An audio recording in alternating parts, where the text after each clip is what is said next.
the same question. I mean, yeah. Yes, it's 9:34. Yeah, so we could begin. Maybe, yeah. All right, great. Thanks. Okay, so welcome to the morning session. So first speaker is Ashok Sen. He will tell us about the instanton corrections to string perturbations. Let me share my screen.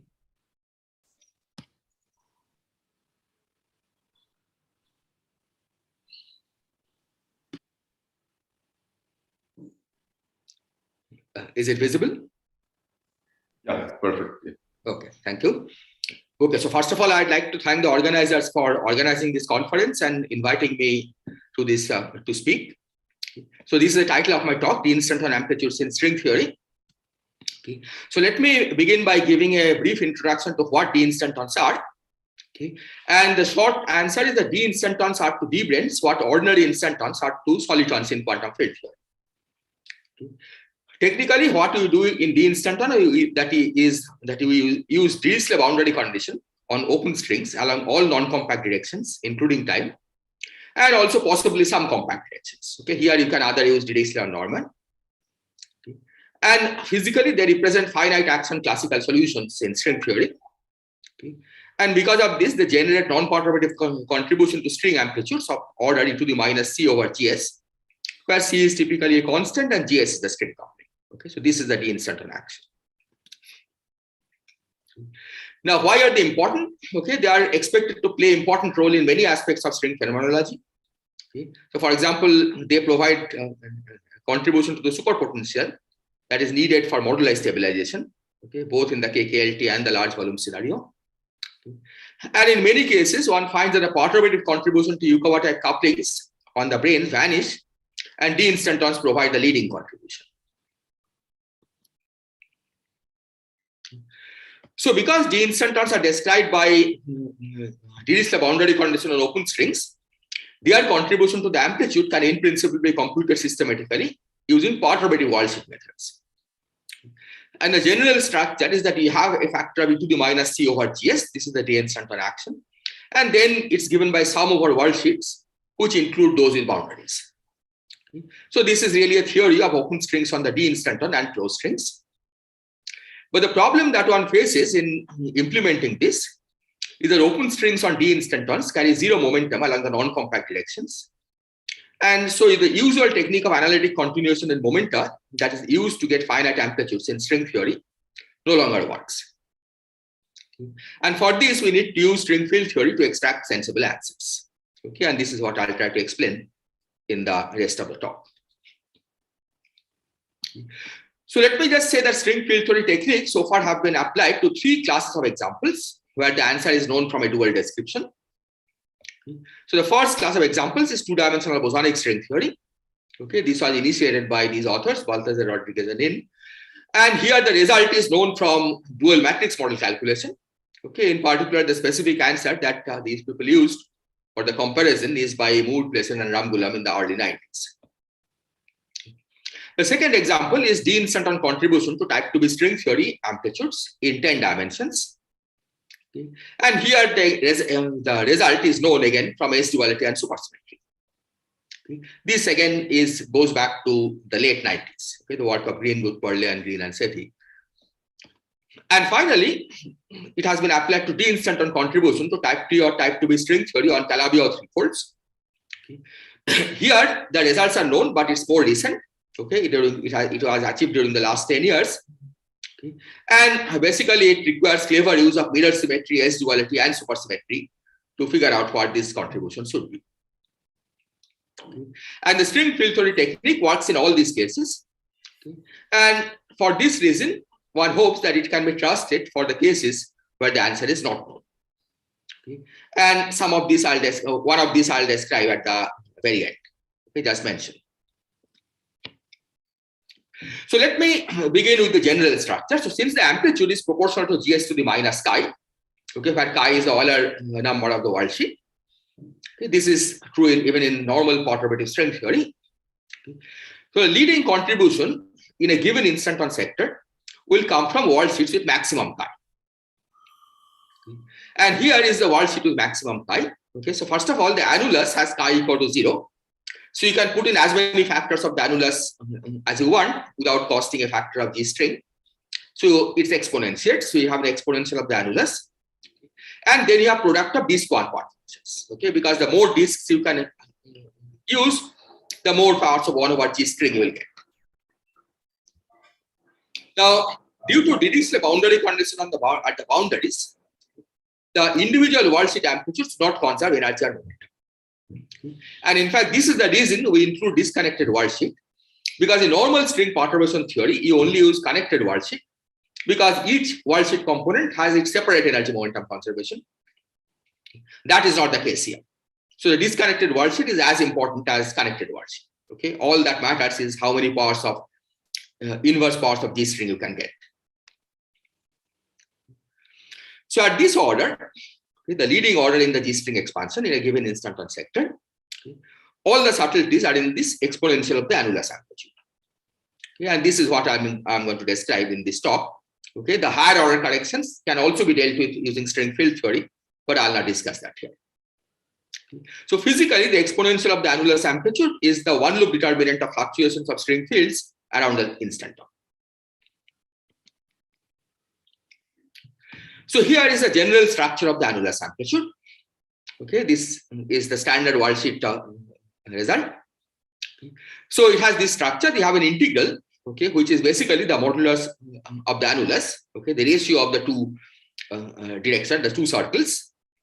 Okay. And then you have a trace over all the open string states, okay, weighted by this factor e to the minus 2 pi t L0, where L0 is the zero mode of the Virasoro generator, and minus 1 to the F.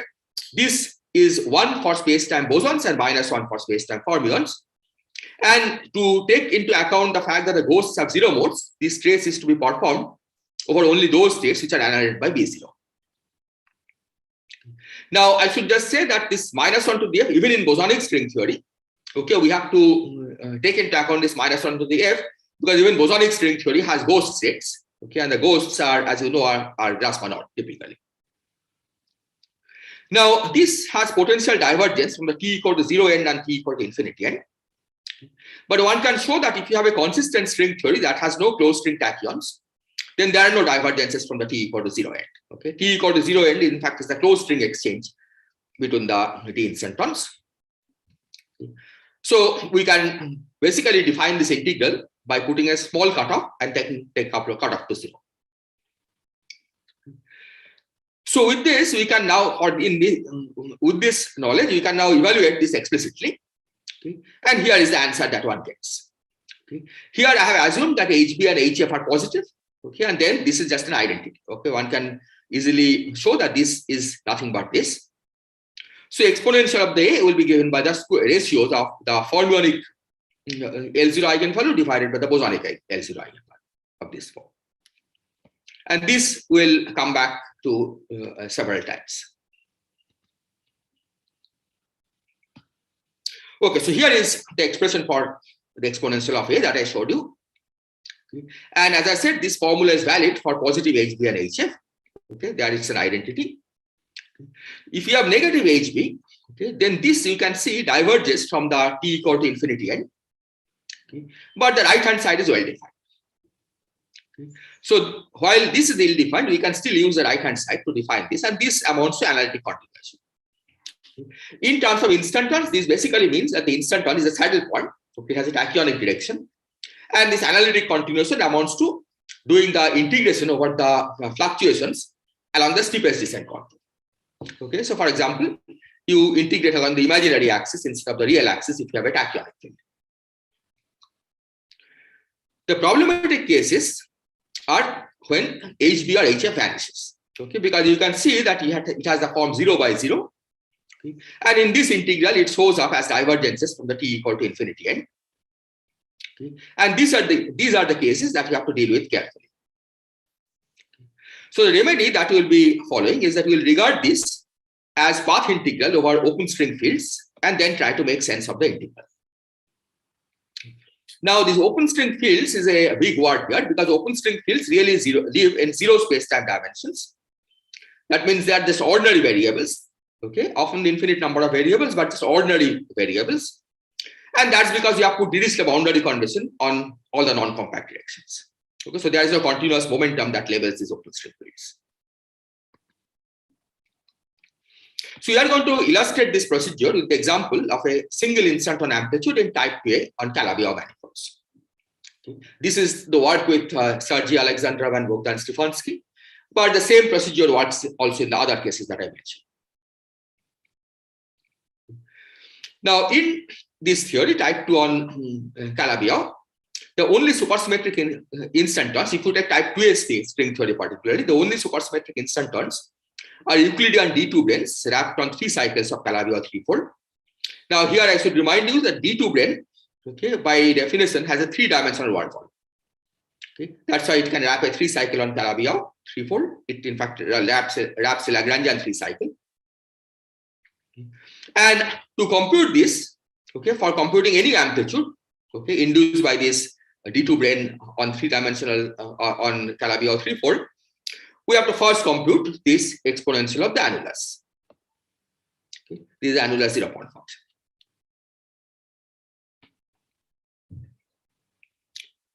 Okay, so here is the expression for the annulus amplitude. Okay. It gets contribution from the Nevu-Schwarz sector and the Ramond sector. Okay. Now it turns out that if you have D2 branes on supersymmetric 3 cycles, then these two factors just cancel. Okay, Fns of t is in fact equal to Fr of t, and this is a consequence of supersymmetry. Okay. Now this seems very simple, so you can just set a equal to 0 and then e to the a is 1. Okay. But we have to be careful because in this cancellation there are also contribution from L0 equal to 0 states. Okay. So the L0 equal to 0 states represent constant contribution to Fns and constant contribution to Fr. Okay. They are equal, so they cancel. In fact, in this case, it's precisely 2 minus 2. Okay. But as we saw for the constant contribution, okay, when you try to think of this as the ratio of this HB and HF, we have the form 0 by 0. Okay. So you shouldn't really trust this cancellation for L0 equal to 0 states, and we have to deal with it using open string field theory. So this is what I have said, that for HB equal to 0 and HF equal to 0, we cannot trust this. But for positive HB and HF, we can trust this cancellation. So you can just forget about all the positive HB, HF states. Okay. Now, this is not necessary, this step. Okay. But for the ease of keeping track of various factors, what we'll do is that we'll deform the system by putting slightly shifted boundary condition on the 2 boundaries of the annulus. Okay. So typically you have a D, if you have a D instanton, then both boundaries on the annulus, you have to put the D instanton boundary condition, okay, which fixes the positions of the instanton in space-time. Okay. So we'll pretend as if we have slightly shifted boundary condition on the 2 boundaries of the annulus, so that if one boundary corresponds to some particular space-time point, the other boundary will correspond to a slightly shifted space-time point. Okay. And the effect of this is that it will add a small constant h to the L0 eigenvalues. Okay. And this preserves conformal and BRST invariant on the worldsheet, so you don't break any symmetry.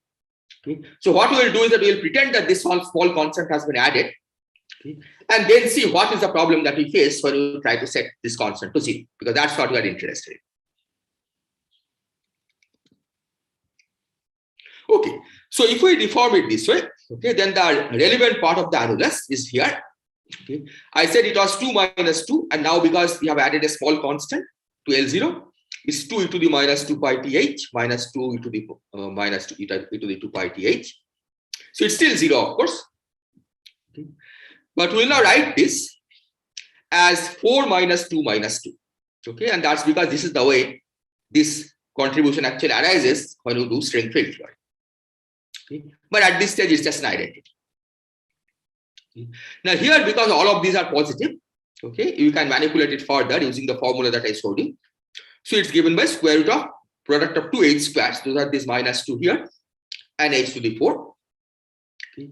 And now this step is also an identity, but it's a somewhat non-trivial step. So I'll now represent this ratio as an integral. Okay. So this integral represents integral over 4 bosonic variables, xi mu, okay, with this weight factor. And this integral, okay, the xi mu integral, you can easily convince yourself, gives you this 1 over square root of h to the 4. That's how this normalization has been fixed. P and Q are Grassmann odd variables. Okay, the PQ integral, you can convince yourself, gives you just h. That's square root of h square. And chi alpha, they're also Grassmann odd variables. Okay, G alpha is a matrix which squares to h times the identity. Okay. So when you do this integral, okay, you basically get another factor of square root of h square. Okay, so this is still an identity. Okay, except that now, once you have written this as an identity, we can figure out what this corresponds to in the language of string field theory. And what we'll see is that the xi mu's will correspond to the 4 Grassmann even modes that are related to Dean center position. PQ are 2 Grassmann odd modes that represent ghosts, okay, in string field theory. This is a gauge fixed version of the path integral. And chi alphas are 4 Grassmann odd modes that represent fermion zero modes. Okay, that's the way this will be interpreted in the language of string field theory, although it's nothing but what we started with. Okay, nothing has been done. This is, we started with a equal to 1 and it's still 1. Okay. So let me summarize what you'll find and then I'll illustrate how this happens. Okay. So what we'll find is that this e to the a expression that I have written down, this can be interpreted as the Siegel gauge fixed path integral of open string field theory on the instanton. In this interpretation, the modes P and Q will represent Faddeev-Popov ghosts. Okay. And this automatically implies that the Siegel gauge becomes singular in the h goes to 0 limit. Okay. Because you see, if P and Q are ghosts, right, then h equal to 0 means that the ghost kinetic term is vanishing. Okay. And the ghost kinetic term vanishing is a sure signal that your gauge choice is breaking down. Okay. So the remedy that will follow is that we will work with the original gauge invariant path integral before gauge fixing, okay, and try to evaluate this. And we will see that this is possible in this case. Okay. And what it will do is that it will get rid of the 0 modes P and Q from the integral. Because in the gauge invariant form, there will be no ghosts.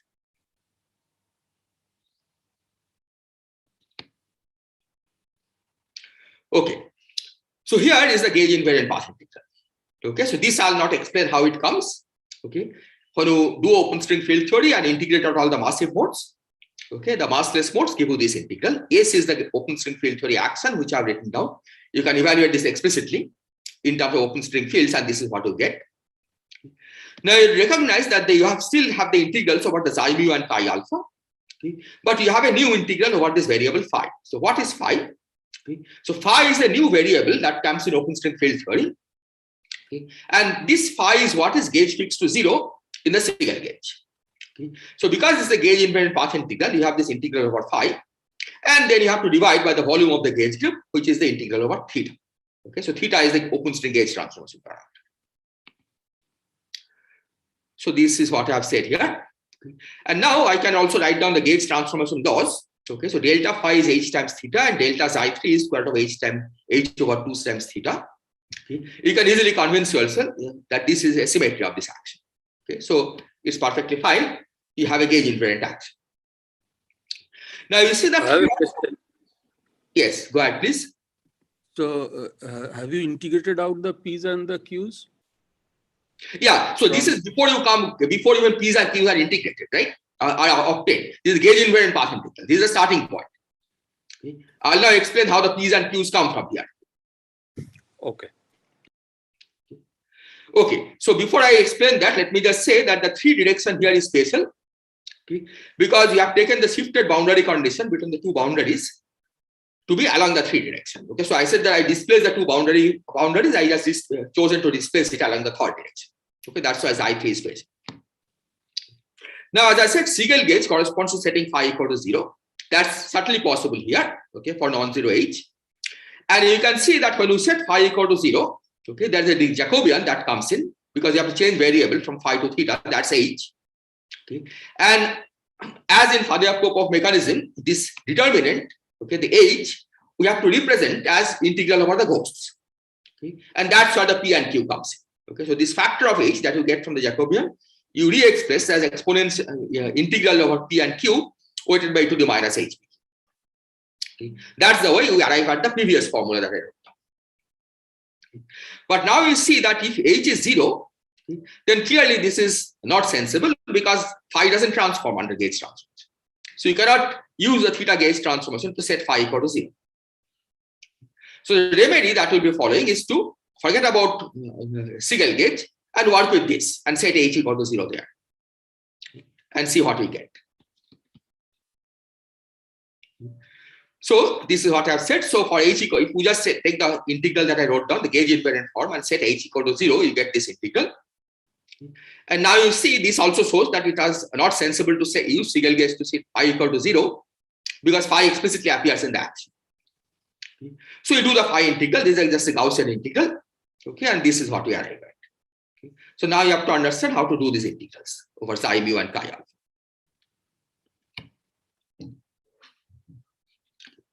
So psi mu's, as I said, they are related to the location of the instanton, which I'll call x mu. But to actually do these integrals, you have to know the precise relation between psi mu and x mu. And the way we find this precise relation is that we look at the worldsheet result for the coupling of psi mu to a string amplitude. This just involves the psi mu vortex operator and insert it on a worldsheet, on the worldsheet. Okay, that's the open string vortex operator. And then you compare it with what we expect of coupling of x mu. Okay, if x mu is really the instanton position, then x mu dependence will be just e to the ip dot x, where p is the total momentum carried by all the closed strings. Okay. As I said, open strings don't carry any momentum. So x dependence is given by this. So by comparing these two, we can actually figure out the relationship between psi mu and x mu. Similarly, the gauge transformation parameter theta, that is the open string gauge transformation parameter, that is related to the U1 gauge transformation that you are familiar with on the D instanton or on any D plane. Okay. So this alpha parameter is basically telling you that an open string whose one end lies on the D instanton, okay, picks up a phasor way to the I alpha. That's the definition of what we mean by this U1. Okay. And again, by comparing the string field theory gauge transformation laws with this U1 gauge transformation, which just is a phase of to the I alpha, we can figure out the relationship between theta and alpha. So here is the result. I'll not explain how this comes, but as I said, these are straightforward worldsheet calculation. Okay. So psi mu is given by this, where GO is an open string coupling. Okay. And this has a precise relation to the tensor of the action of the instanton, okay, which is T. Okay. So this is basically the volume of the D2 brane that wraps the Calabi-Yau the 3 cycle of the Calabi-Yau divided by the string coupling. I have another question. Yes. So wasn't psi mu a fermionic parameter? No, psi mu are bosonic. The chi was not. Okay, so I thought the psi mu's, the integral over the psi mu's gave the h square in the numerator, right? No, denominator. It gave the 1 over h to the 4. Okay, fine. Thanks.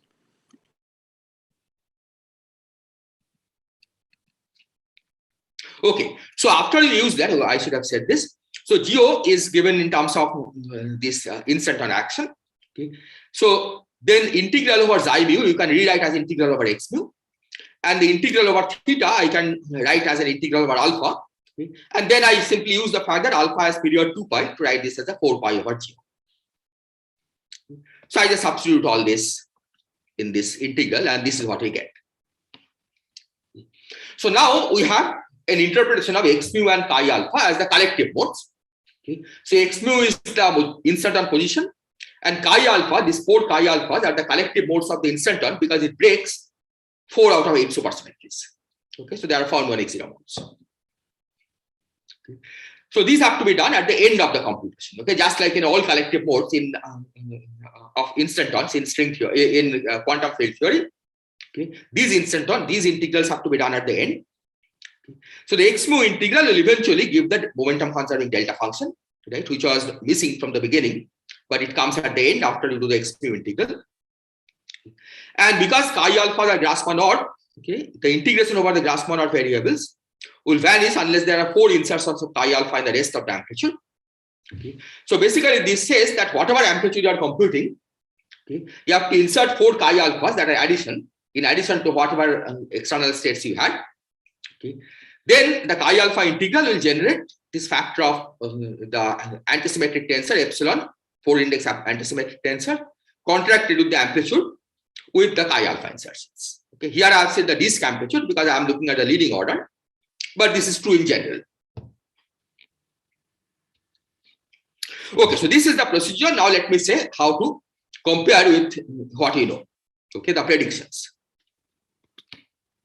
Okay. So for this, let's go back to type 2 and Calabi-Yau 3-fold. Okay, it has two kinds of moduli fields, vector multiplier and hypermultiplier. Okay. And supersymmetry implies that the moduli space factorizes into the product of vector multiplier moduli space and the hypermultiplier moduli space.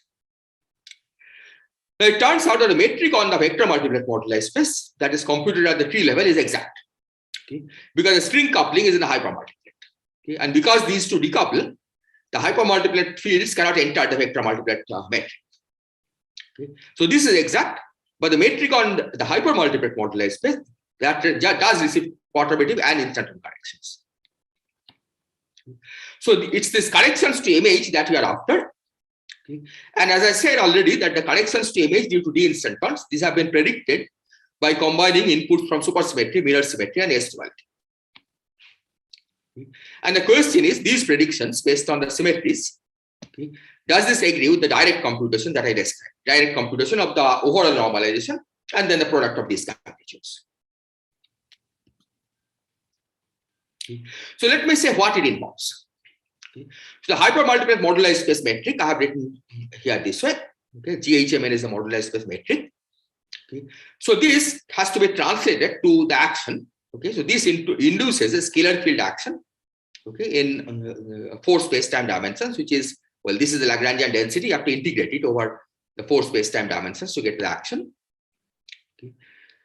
And it turns out that this prediction for the instanton correction to GH, okay, can be from a particular Euclidean d-brane, okay, particular instanton.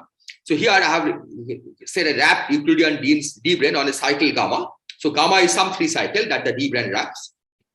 Okay. So this is the general structure that one finds from these predictions that I talked about. So this A gamma M, okay, can be predicted explicitly from the analysis of the S-duality, mirror symmetry, and supersymmetry. Okay. And our goal will be to compare this with what we get from explicit computation. Okay. So the first question is, what amplitude should we compare? Okay. This is the correction to the metric, but this is not what we compute in string theory. String theory tells you how to calculate S matrix. Okay. So this is the goal. Okay. So the first effect of these corrections actually appear in the 4-5 scattering amplitude. Because 2 and 3 point function vanish on shell. Scalar massless scalars don't have on shell 2 and 3 point function, even for complex external momentum. Okay. So this is a relevant diagram. Okay. Fortunately, by manipulating the expression, one finds that up to a normalization determined by this e to the a by 2 that he already computed, okay, this A gamma M is actually given by the disk amplitude with 1 phi m and 2 open string 0 mode insertions. Okay. So even though we started with this 4 point function, okay, the final computation of A gamma M can be reduced to just a disk amplitude, a single disk amplitude, with 1 insertion of closed strings and 2 insertions of open string 0 modes, the chi alphas. So the way we do this computation is we work in the large volume limit of Calabi-Yau. Okay. And this, in fact, is exact in type 2 string theory, because the size modulus is in the vector multiplet, and hence it cannot affect the metric on the hypermultiplet. Okay. So for the actual computation, we pretend that the DP brane is locally flat because it's a large volume. Okay. Once you have taken a locally flat DP brane, we can simply evaluate the contribution to the amplitude from a local patch of the D brane using the standard Wahlschick method, and then integrate it over the cycle that the D brane wraps. And the net upshot is that it gives exact agreement with the predicted result. Okay, now I'll skip the next few slides. Okay, it works for k instantons with some minor changes. Okay, it works for the other cases. Okay, but let me just give the last, so the last slide, okay, before conclusion about what we want to do now, okay, or what we are trying to do now. Okay, and that's the unknown territory. Okay, and that is to work with orientifold of type 3 or type 1 Calabi-Yau 3 folds. Okay. These give n equal to 1 supersymmetric theory and d equal to 4, and these are really of interest from phenomenological perspective. Okay. And here the d-instantton corrections generate superpotential that is absent in perturbation theory. And in principle, using the same techniques that you have described, one should be able to calculate the instanton generated superpotential, okay, including the exact overall normalization. Okay. So this is still work in progress, so I cannot report on success or failure. Okay, it's a large collaboration, but hopefully we'll get there soon. Okay. So last slide, conclusion. Okay. So what we have learned is that a string field theory gives a systematic procedure for computing perturbative and de-instanton contribution to the amplitudes. Okay. And what I have said is that we should be able to apply this procedure to calculate de-instanton contribution in situations where S duality may not be of help. Okay, that is work in progress. And the long-term goal is that once you have understood how to find systematically corrections due to instantons, okay, then perhaps one can use this to find a non-perturbative definition of string theory via techniques like resurgence. Okay, but this, of course, is a very, very long-term goal. Thank you. Okay, thank you. So questions from people in the audience? Yes, Somdatta, yes, please go ahead. Yeah, so I guess what you're trying to say is a general philosophy is that if you start with the string field theory computation, then you get all these results. But if you start with the, say, the direct worldsheet computation, you just get e to the equal to 1. Exactly. Yeah. And you get another. I mean, and basically you get infinity minus infinity, right? Which you set equal to 0. Yes. Yeah. And another question is, are you assuming that GS is much less than 1? Yeah. So because it's an expansion in GS, right? Because I just computed the product of these amplitudes. Well, let me show this. This is a diagram that I computed, right? But systematically, you can compute corrections which are in power law in GS, right? Which will involve more complicated diagrams here. No, what I'm concerned about is that in the beginning you said that the perturbation expansion in the instantons go as 1 by GS to the chi. And yeah, that is an overall factor. I'm not expanding that. So all of this is multiplied by this e to the minus c over GS. Yeah, so you said that chi has to be maximal. So that Yes. can be that can be only the largest contribution if GS is less than 1. Yes. So I'm doing a weak coupling expansion, right? Yeah. Okay. So clearly GS is less than 1. Yeah. But what happens if GS becomes greater than 1? Are there any situations like that? Well, then you cannot use perturbative techniques, right? I mean, you cannot even do instanton expansion, right? Because then e to the minus c over GS is of the same order as the perturbation expansion, right? So in instanton expansion, you always do a weak coupling expansion. Just like in quantum field theory. And that's what we are doing here. But even in quantum field theory, you can have situations where GS becomes greater than 1, for instance, in QCD, right? Yeah. But there you cannot use instanton expansion, right? Okay. The single instanton corrections are not trustable because e to the minus 1 over GS is of order 1. So 2 instanton, e to the minus 2 over GS will be of the same order as 1 instanton. So such methods won't be applicable there, right? Yeah, the weak coupling expansion will not be applicable there. Right? Unless you can resum using this resurgence. Right? That's the technique that people are trying to use now. Right? Not in the context of string theory, but in the context of even just quantum mechanics or quantum field theory. Okay? To use this technique of resurgence to resum perturbation theory, okay? Knowing its perturbation expansion. Okay, thanks.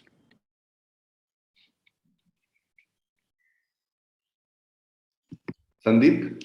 Yeah. Hi, Ashok. Thanks for, as usual, an incredibly beautiful and clear talk.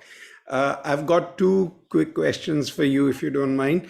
One is, and I'm sorry, this is a bit vague, but from what I recall, for example, in the KKLT context, you can have 2 kinds of instantons. One are d-instantons contributing to a superpotential. The other is just gaugino condensation on some Yang-Mills theory, which arises, for example, when enough 7 branes or something come together. Yes. Right. And my question was, is there a way through various dualities, etc., to relate the d-instanton contribution to the Yang-Mills theory instanton contribution? Because the latter might be sort of just fixed by Seiberg methods in Yang-Mills theory, or is that not possible? Yeah, I think it is possible. It may be possible in some special cases, Mhm. but not always, because these are, I mean, for example, if you have a single D instanton, right, that's like a U1 instanton. Yeah, I agree. So in some special cases, I think it should be possible, right? Okay. And then one should be able to check. Yeah. For example, the particular normalization that one gets from gauge theory, whether Yeah. it agrees with what you compute from the string theory side. Right. That's what I was going to ask afterwards, which is, I mean, in this way of having experiment and theory, I'm not sure. I think you called your calculation the theory. Well, I left it vague because it's up to your choice, right? What you call theory and what you call experiment. But let's call yours theory. Is there an experiment for the orientifold cases as well already available? No, I don't think so. Yeah. I don't think so. That's why you need to, I mean, do all these cases where the result is known, make sure that it works in all cases. Yeah. Right? So that you can now trust it for the orientifold case. Yeah. Okay. And then one last, sorry, then I'll get off, which is, Ashok, I mean, in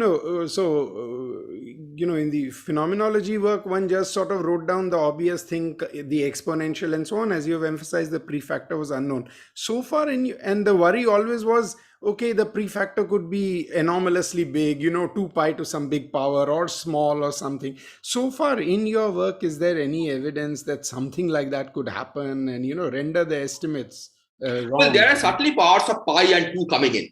Yeah. I mean, once I think we understand this calculation for the orientifold, we'll have a better idea of what kind of factors one gets. Yeah. Because it depends very much on the kind of theory you are doing, right? How many zero modes there are and so on. Yeah. So it's I mean, you can see these factors, right? I mean, you got these things, number of zero modes. Yeah. I mean, here there are these factors, right? Yeah. And in type 2, I mean, if you're doing 10 dimension, these will be much larger factors, right? The 4 will be replaced by 10, for example. Yeah. That was exactly the worry we had. I mean, that seems like in a sense, this is imprecise, but kind of the biggest worry, right? That you might get these kind of factors having to do with a large number of dimensions or something. Exactly, yeah. Okay. Thank you very much. Thank you. Alok, maybe one last short question. Okay, sorry, Ashok, I just had a quick question. I think when one uses mirror symmetry, one actually would be required to address the genus 0 Gopakumar-Vafa invariants. Yes. And so there are these old calculations by Minsheng, Huang, Albrecht, Clem, in which they actually use something called a Castelnuovo's theory of intersection theory in marginalized spaces to actually calculate them. And they turn out to be large numbers. So even in the context of, I think, orientifolds of Calabi-Yau's, so you would be required to actually work with them. Probably if you're having a holomorphic involution as part of your orientifold, it'll be the odd ones in the degrees which you sum that are left. So can your calculation actually be used to actually estimate on the geometry side these genus 0 Gopakumar-Vafa invariants? No. See, those are inputs, because you see here, I described the D2 brane wrapped on 3 cycle, right? Okay. So the calculation that we do are for one particular D2 brane wrapped on a 3 cycle. Okay. And then you have to add the contributions from all such cycles, right? And that's captured by the Gopakumar-Vafa invariant. So the final answer that we get will be expressed in terms of the Gopakumar-Vafa invariant multiplied by what we compute as a normalization. I see. Okay. All right. Thank you. And I think these, by whatever people predict using dualities, etc., they are all expressed in terms of the Gopakumar-Vafa invariant, right? They don't make any prediction for the Gopakumar-Vafa invariant, and their result, in a sense, has all the symmetries for arbitrary choice of the Gopakumar-Vafa invariant, right? That's the way the result is written. Okay. Thank you.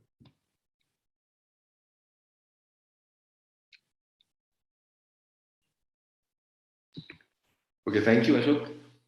So I guess we should move it